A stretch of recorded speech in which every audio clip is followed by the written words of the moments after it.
Welcome to the Exact Digital Podcast, the show where we dive into how digital marketing agencies are using paid media to drive real growth for their clients and for themselves. From planning to ROI and everything in between, we uncover the strategies, stories, and systems that set agencies apart.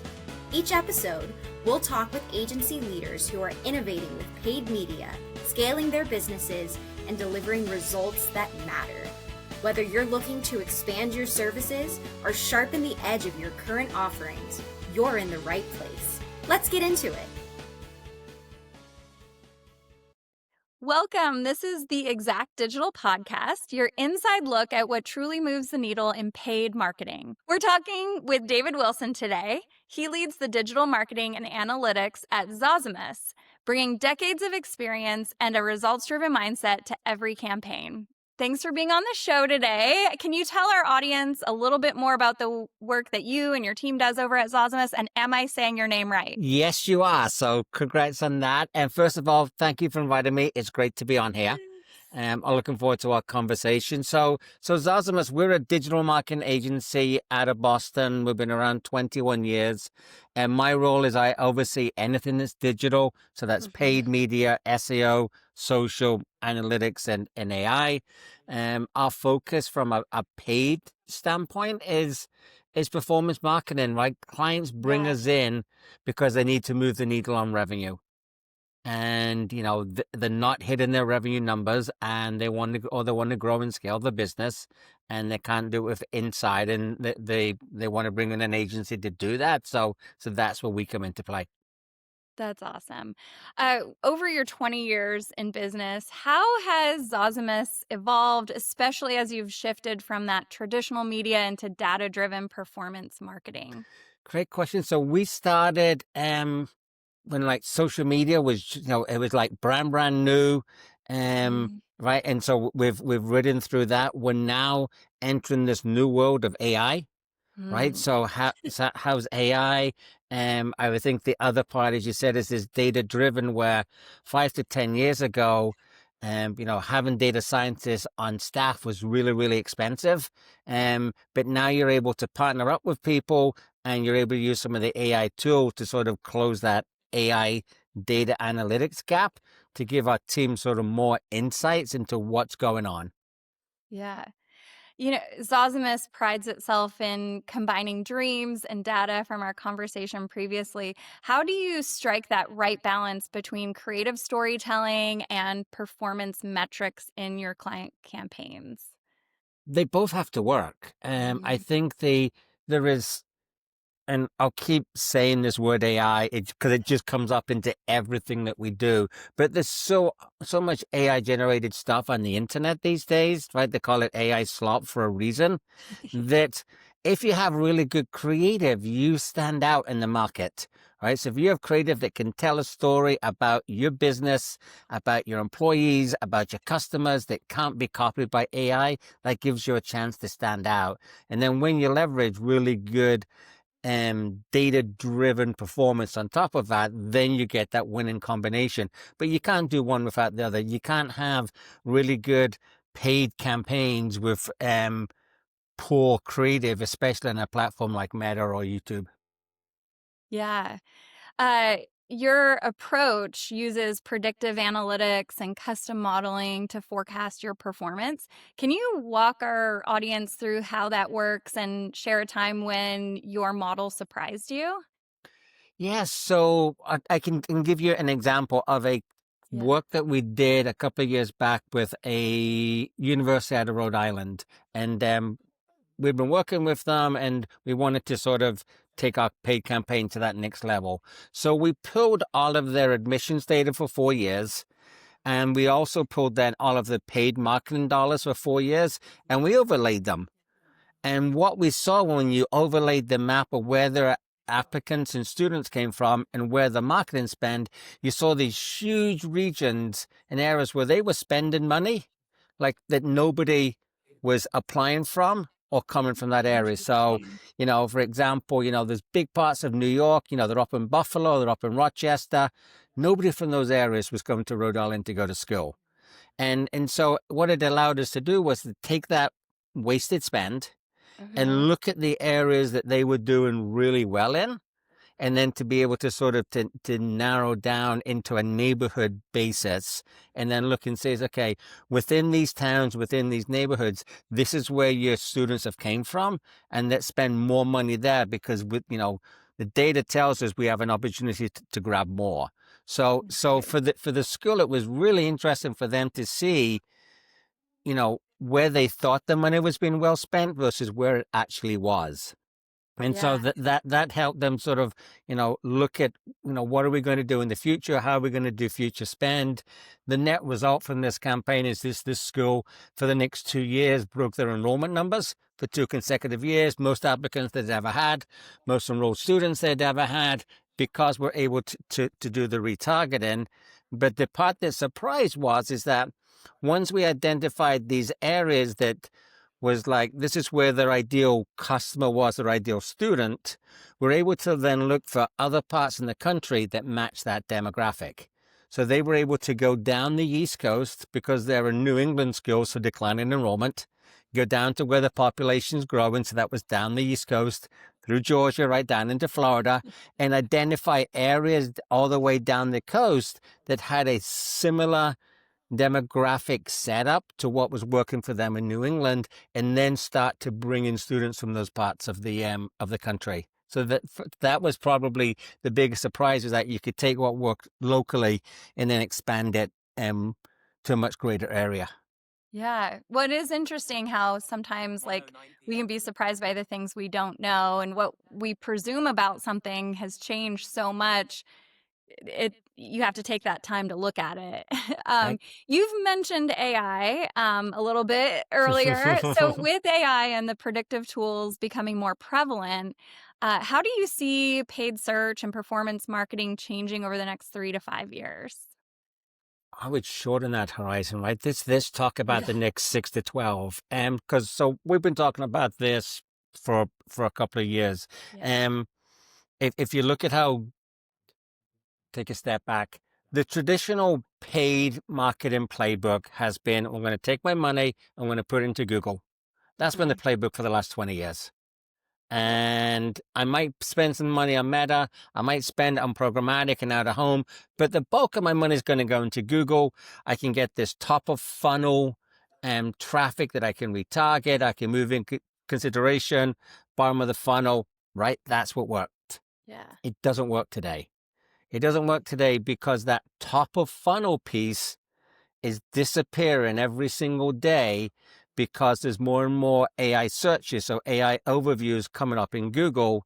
So that's either pushing the paid further down on the page, or it's taking it out completely. And there's lots of data out there that shows how much the click-through rate for paid traffic has dropped when AI overviews there.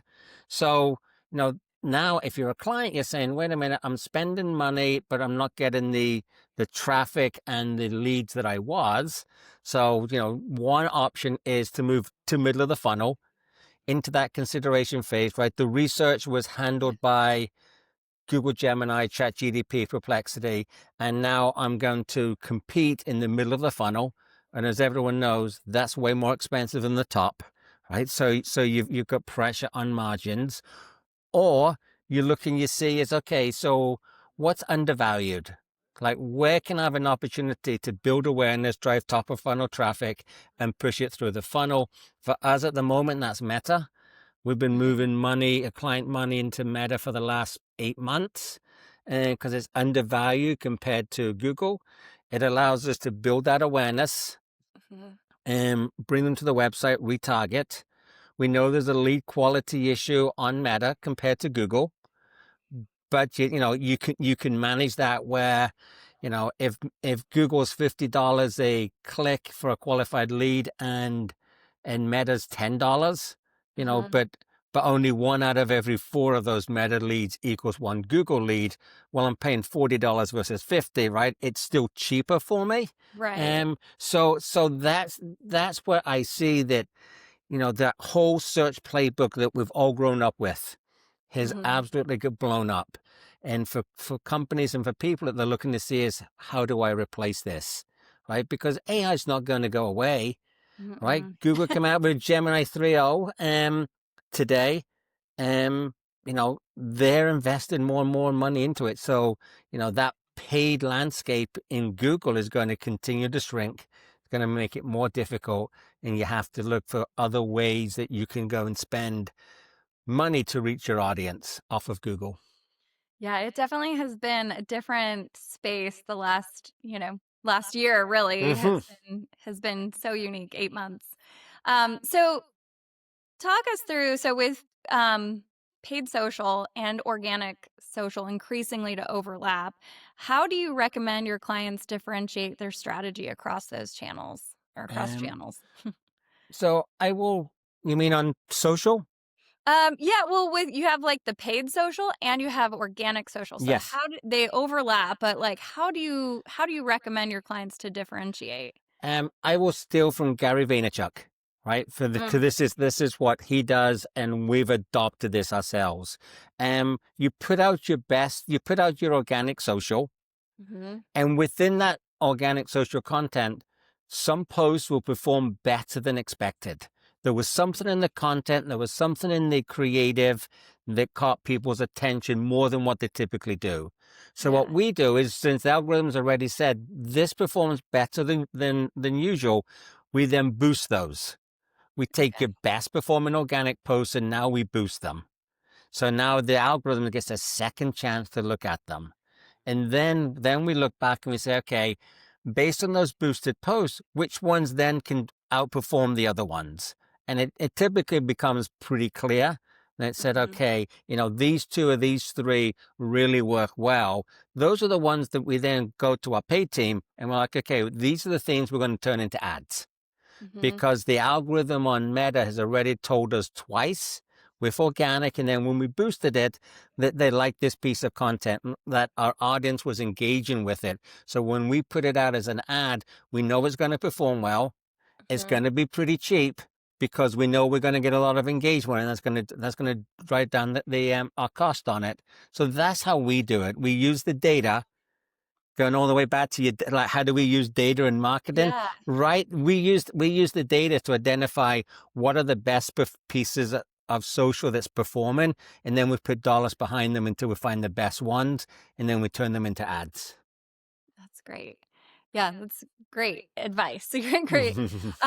So your about page on your website says that you treat clients as partners, not just customers. How does that partnership philosophy manifest in your day-to-day campaign management? It manifests itself in that we see ourselves as an extension of our client's marketing team.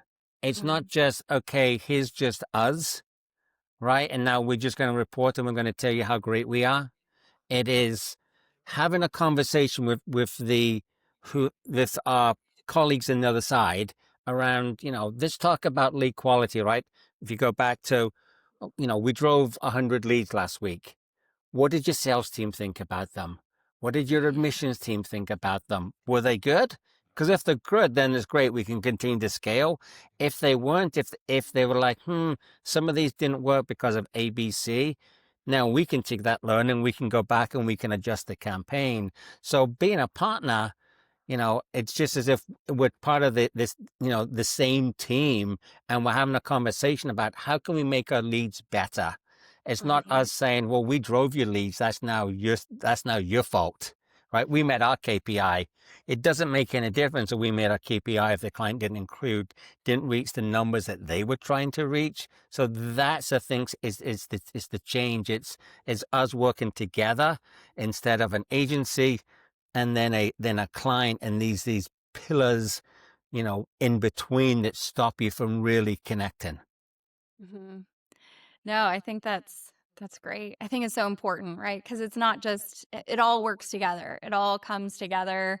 It's not just one person living on an island. It all comes Yeah. together. If you had one piece of advice to share with agencies or businesses with their marketing efforts in 2026, what would that be? Experiment. Hmm. As this, if we go back to talking about, we've done the Google playbook, right? But that's gone. Now you got to find out where is your audience. So you need a part of that marketing budget, let's call it 5%, that you can experiment. Like, is Reddit a good place for you to be on? I don't know. Digital out of home, all right, connected TV. Yeah. Right, there's all of these different channels that you have, programmatic. And if you now you have to find out what resonates with your audience, so you have to be able to try. And it's experiment and have the upfront conversation that you might spend X thousands of dollars and generate nothing. Because it's the experiment, and if it generates something, then that's wonderful. But we're going to test and we're going to see. And we go through that with clients where it's like, we're going to test this social media platform, and we come back and we're like, it didn't work the way we thought, positively or negatively, right? And a lot of times it's negatively, and we're like, your audience just wasn't connecting with us the way we want. And either we can adjust what the content we're putting out, or we move on to the next one. Right. And so it's always trying to get better. Either you improve what you're doing, or you realize you're in the wrong place and now you have to go and find another place. But for me, you got to experiment. You've got to see what is really working for you and your clients, not what the internet tells you is working or what you should be doing, but actually put dollars behind it and go into market and test. Yeah, I love that, because kind of what you were saying, like experimenting, you also can be surprised. Like the analytics side, you can be surprised by the results you see there. But also on the, when you're experimenting, you can find yourself surprised. Hey, this worked really well here. This didn't work. It's not what I expected. It is what I expected. And you can like experiment with creative. There's so many different things you can do. So I love that piece of advice. I think that's really great. Well, twofold. Is there anything else you'd like to share with our audience? And also, where can our audience find you to connect online, connect with your programs, and learn more about your company? Let's start with the second part. So we're at Zozimus.com, so ZOZIMUS.com. You can find me on LinkedIn at Wilson David R. That's it. That's that promo piece. The other piece was, what didn't we cover? I think that one thing we didn't really cover was we talked about paid search and the impact in traffic with that. But if you're a marketing agency, in-house or agency, you have to be concerned with organic search, right? Yeah. Because that's always been the base of it. And, understanding and researching and finding it, how is my clients performing, or how are we performing on ChatGPT, Perplexity, in Google? It is the number one question that I get asked in every single sales call, and half of our client calls is, how are we doing on this? Like, what does it say about us? I don't think I'm being found. Because that funnel changed, right? It was, I put all these things and I created all this great blog content because SEOs told me I need blog content. So I've got thousands of blog posts.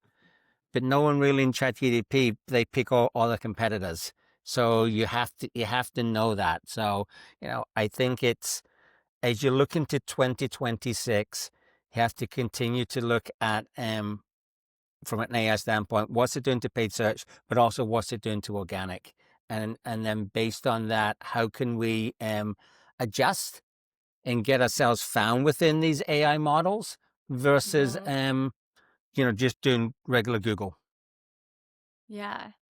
No, that's great. Thank you so much for everything you've shared today. And thanks for joining the show.